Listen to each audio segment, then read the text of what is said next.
বন্ধুরা, আলুর পরোটা তো আমরা অনেকেই খেয়েছি, কিন্তু রাঙা আলুর পরোটা কখনো এভাবে করে খেয়েছো? আজ আমি করব সহজভাবে রাঙা আলুর পরোটা।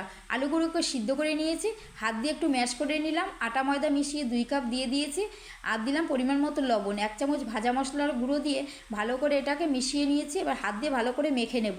আমার জল লাগেনি, তোমাদের জল লাগলে একটু দিতে পারো। একটু সাদা তেল মাখিয়ে 10 মিনিটের জন্য ঢাকা দিয়ে রাখবো। 10 মিনিট পরে এটাকে লেচি কেটে নিয়ে আমি একটু ভালো করে বেলে নেব।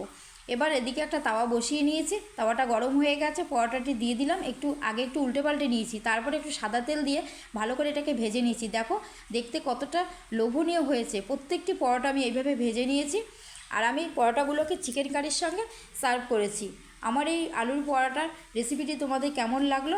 ভালো লাগলে একটা লাইক দিও, আর নতুন বন্ধুরা চ্যানেলটিকে সাবস্ক্রাইব করে আমার পাশে থেকো। আর হ্যাঁ বন্ধুরা, এই পরোটাগুলো কিন্তু খুব সফট হয়েছিল, খেতে কিন্তু দুর্দান্ত লেগেছে, তোমরা একবার করো।